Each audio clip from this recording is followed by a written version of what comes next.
y'all. We are gathered here today because I want to chat with you all about scissors. As if the outfit and maybe even the earrings weren't a big old clue. Oh, and maybe the fact that I have with me my brand new book, Scissors, Glue, and You. So scissors in the art room. I mean, we all have scissors. We all use them with our students, but I feel like there should have been in college a crash course on how to use scissors with the youngins in the elementary art room. So today I'm going to be sharing with you my top 10 tips of using scissors with the small humans.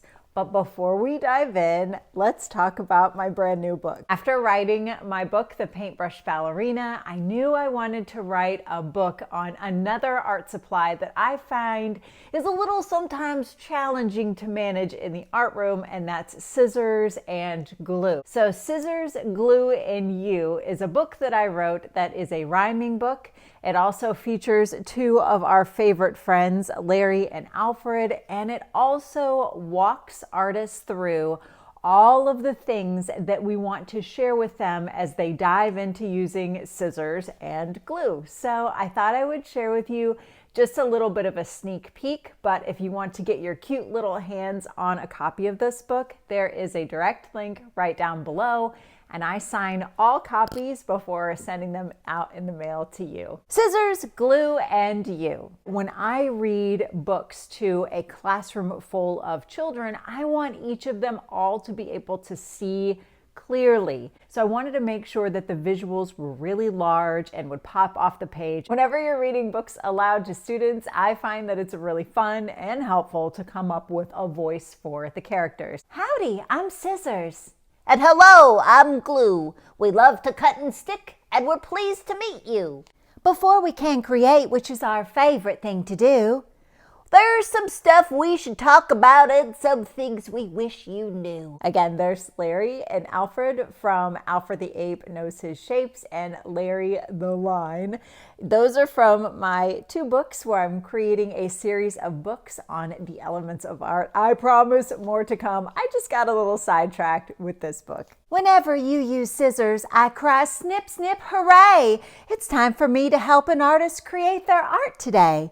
But often I'm using correctly, and that's one of my fears because I'm sharp and pointy. So let's learn to use our shears. From here, I go on to share with your young artists how we correctly wear our scissors, how we use our scissors, how our extra hand helps us by rotating the paper, how we cut nice and slow so we end up with a smooth line and not a jaggedy tooth kind of line. And I also talk about my art teacher and pet peeve, which is when students get a brand new piece of paper and they cut right in the middle of it for the world's smallest shape instead of cutting from the edge. So these are just some of the things that I cover at the beginning of the book where we really focus on scissors. The second half of the book is all about using glue. And I'll share a little bit more of that with you soon when I chat with you about how to use glue in your art room. Coming soon, but today we're going to focus on scissors. But again, if you want to take a peek at this book, there's a link right down below. All right, let's dive in. Scissors in the art room. Tip number 1. And this is kind of like a hot art teacher intake, so hear me out. I know a lot of you art teachers, you love those art room caddies. You fill them up with pencils and glue bottles and scissors.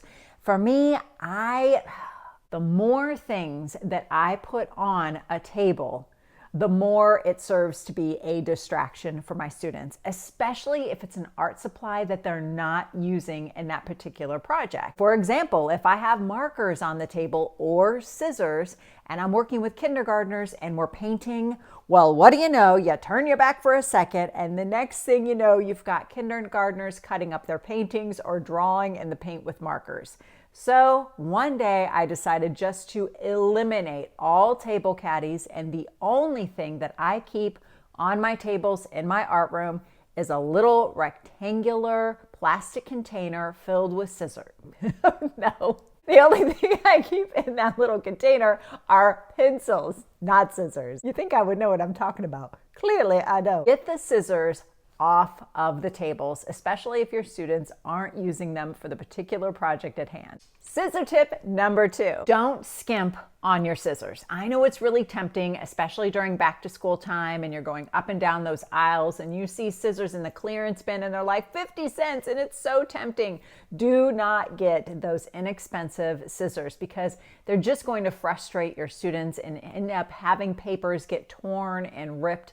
And we want our students to have a really great experience with their art supply so it inspires them to create even more. Look for scissors that are stainless steel because those scissors, if they get wet, if they get paint on them or glue or water, they won't rust. Here's what I like to buy. For my younger students, my kindergarten and my first grade students, I like to get 5-inch scissors that have the rounded or blunt tip. For my students who are in second grade and up, I like to get the scissors that are about 7 inches in length with a pointier tip. I also prefer the scissors that have the 2 designated loops. I don't like the scissors where both of them have the same size loop for the fingers to go into. I like the one where it's easy for kids to distinguish where their thumb goes and where their fingers go. And that brings me to scissor tip number 3. I also recommend getting a set of right-handed scissors and left-handed scissors. Many manufacturers claim that the handle of their scissors make them suitable for right hand or left hand use. This is false. There is no pair of scissors that can successfully be used by both hands, and the handle has nothing to do with it. In fact, it's all about the placement of the scissor blade. Let's take a closer look at this right-handed pair of scissors and I'll show you what I mean. Standard righty scissors, when you open them, the blade on the right side will go up. No matter if you place the scissors on your left hand or even flip them over and wear them upside down, the blade on the right will always go up. This makes them best suited for a right-handed person. Why? Because as you cut, you can see the opening of the blades, which allows you to be able to see where it is you're cutting. I'm using a right hand with righty pairs of scissors here on both sides of the screen. When I wear the right-handed scissors on my left hand, the top right blade obscures the view of what is being cut. The scissors have to be held at an angle just to see what it is you're cutting. And this makes cutting for a left-handed person using right-handed scissors both a challenge and uncomfortable. By contrast, here's a left-handed pair of scissors, and what you'll notice is that the top blade is always on the left side. Again, no matter which way you flip these scissors around, the top blade is always on the left side, meaning that a left-handed person, when using these scissors, they can actually see what it is they're cutting, and the blade no longer obscures their point of view. So when you're cutting with the scissors in your left hand, you can actually see where it is you're cutting. This is the difference between a left-handed and a right-handed pair of scissors and why it's important to have both. They are not the same. They are not interchangeable. The handle has nothing to do with it. Scissor tip number 4. I recommend getting color-coded scissors. So here's the deal. Remember, I said in tip number 1 that I do not keep scissors on tables and table caddies. Instead, I have just pencils on my tables. Well, you're probably thinking, then how do children get scissors if they need them? Well, in my art room, I have a little place called the store, and whenever students need supplies, they go and gather things at the store. So imagine, if you will, just a long table that's set up cafeteria style where students know what supplies they are to get and they pick those up and take those to their seats. And when they're finished using them or art class is over, they return things to the store. Now, when it comes to scissors, I used to store my scissors in like a plastic bin, and I would just put all of the scissors in there, and I had scissors in every different variety of color, meaning that the handles were different colors. The problem is that my students would start to fuss over what color handle scissors they had, because kids will find a reason to fuss about anything. I only have 4 different color pairs of scissors in my room. So the scissors that I mentioned that are for my younger students, the 5-inch blunt tip scissors, I have 1 color of those for righties and a different color of those for lefties, so they're very easy for students to distinguish. And my students know if you're right-handed, these are the scissors you get. If you're a lefty, these are the scissors you get. Then for my older students who use the 7-inch sharper tipped scissors, they know that they have a totally different color. So that is where my 3rd color comes into play for the right-handed friends, and then a 4th color for my left-handed friends. That way, even across the room, we can spot and distinguish what scissors those are, if they're for older kids, younger, right-handed friends, or left. And now we no longer have to deal with so-and-so got my favorite color scissors. It doesn't matter what color they are they the ones that you're supposed to be using? Scissor tip number 5. Let's talk about cleaning scissors, because where there are scissors, there's usually glue. And in my book, I do chat about how you need to keep glue and scissors on opposite ends of the table, because getting glue on those scissor blades really does make for a mess. So let's talk about how to clean scissors. For my older students, when I have early finishers, one of my early finisher activities is a little list of art room chores. So to clean the scissors, students will usually use a damp cloth or a wet wipe and just wipe off any glue or gunk. I would only do this though with older students who are going to be careful of the scissor blade. Another thing you can do, especially if you've bought stainless steel scissors, is take your scissors home, especially at the end of the school year, and run them through your dishwasher. Don't want to mess with that? Then just try soaking them overnight in some soapy water. Again,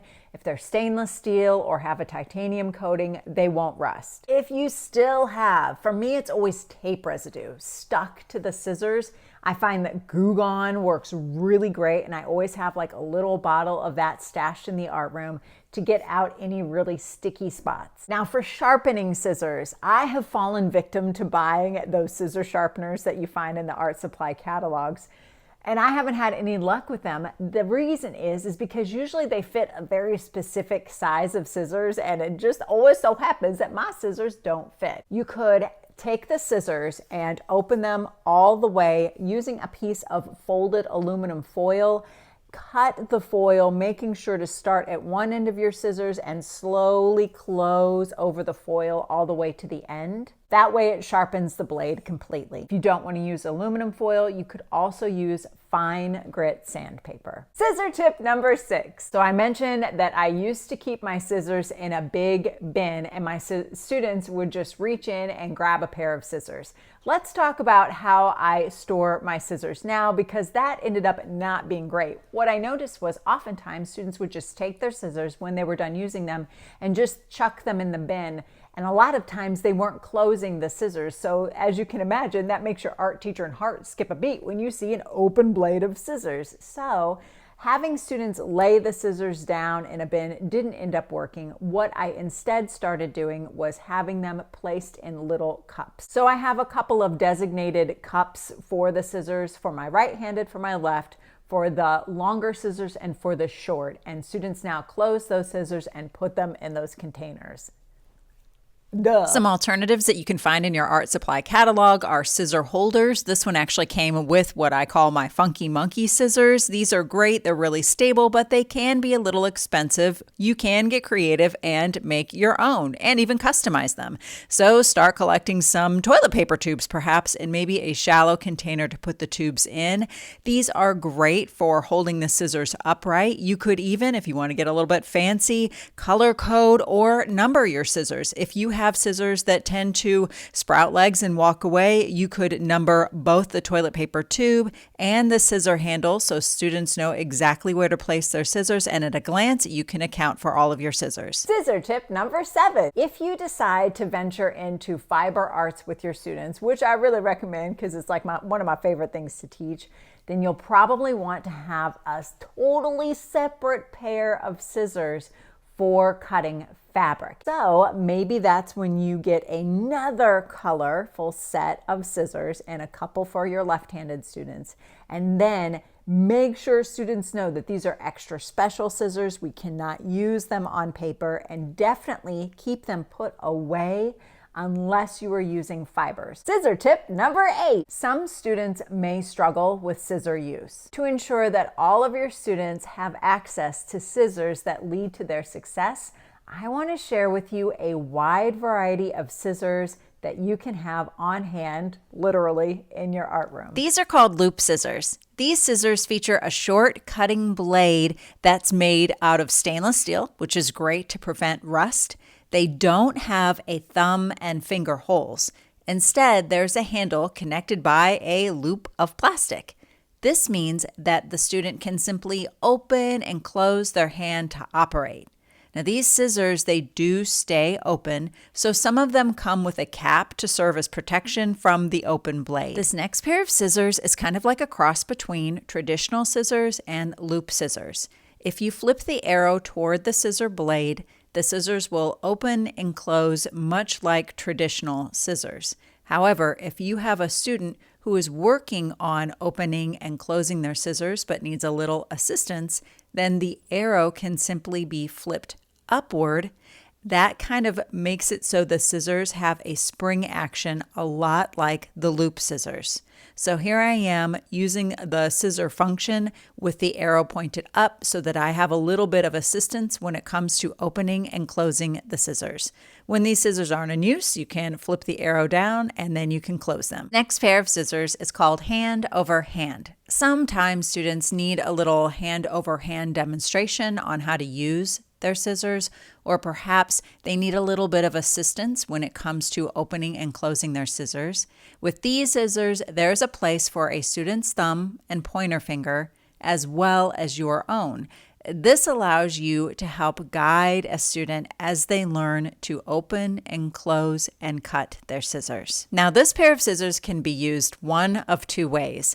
You can use it by squeezing the handle, and squeezing the handle will open and close the blade. You can also use it as if it's a tabletop mounted pair of scissors by setting it flat on the table and pressing down on the handle, which will also open and close the scissors. The nice thing is that the blade is inside of this piece of plastic that does not come off. That makes them extremely safe to use with children.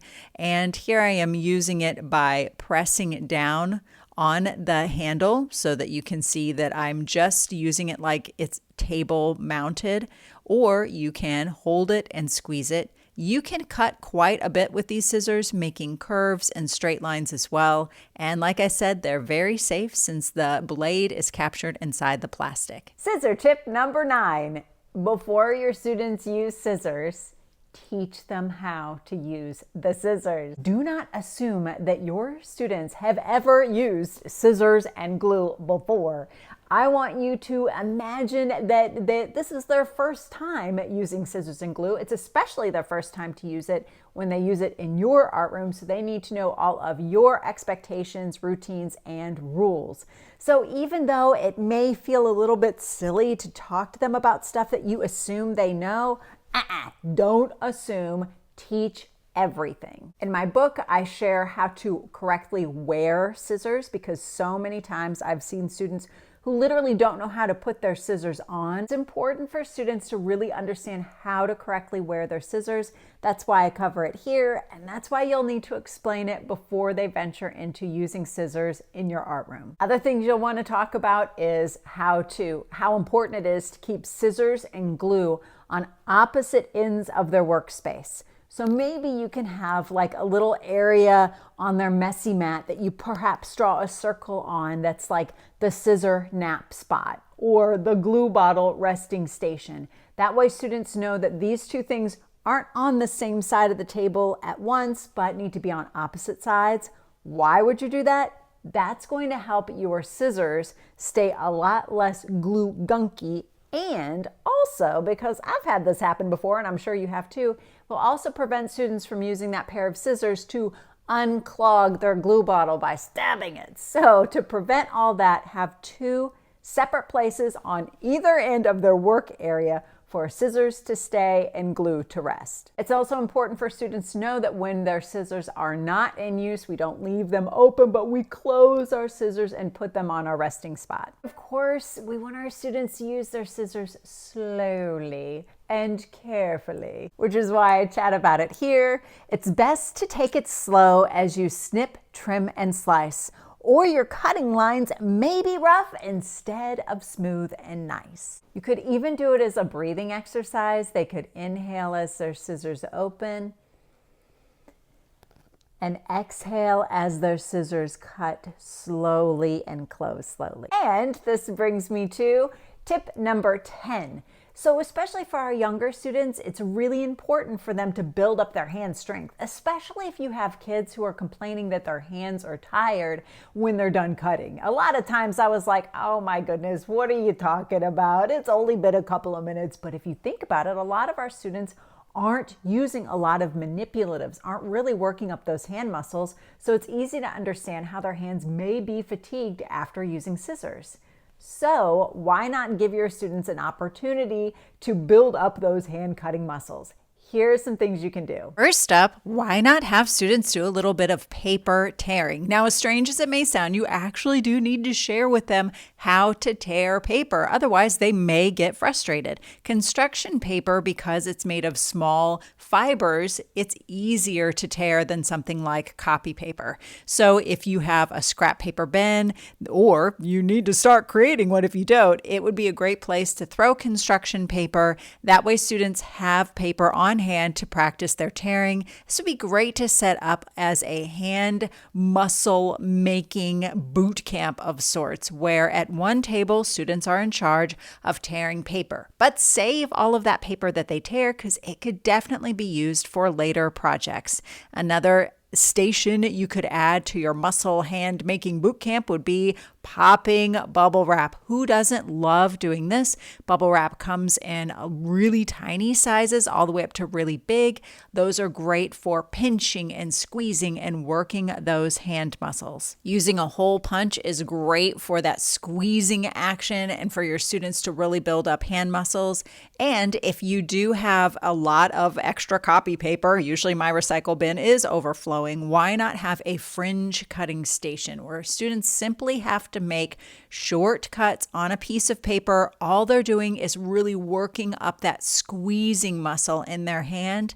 And then if you want to, you could have them rotate the paper and cut the opposite direction and create confetti. In my art room, we have a lot of projects where we use small pieces of paper, and normally I'm the one at the paper cutter creating all those pieces. Why not have a little place for your early finishers to create a little bit of a paper stash for you and have them work out those hand muscles while they're at it? Modeling clay and Play-Doh are also really good at working hand muscles. Modeling clay especially, because you have to really manipulate it and work with it for a while in order for it to get soft enough for you to use. So the pulling action is great. The squeezing action is awesome. And if you want, I have these sheets available as a free download on my blog for you to use if you want students to also continue learning how to make lines and shapes. You could also have students cut the clay with scissors. That works best though if you're using something like Play-Doh. Modeling clay may damage your scissors. Then, of course, you could do a little bit of a pinching action with some clothespins, having students maybe transfer something like pom-poms from one spot to another. Anything that has a squeezing or a pinching action is good for working those muscles, so tweezers would work well too. It just so happened that I had clothespins on hand, so look around, see what you have, use what you have, because I'm sure you'll find something that'll be perfect. Last but not least, if you're really looking for a great book to read to your students when you are introducing scissors and glue and collage and all of that, might I recommend my book, Scissors, Glue, and You. Thanks, y'all. Have a good one. Toodles.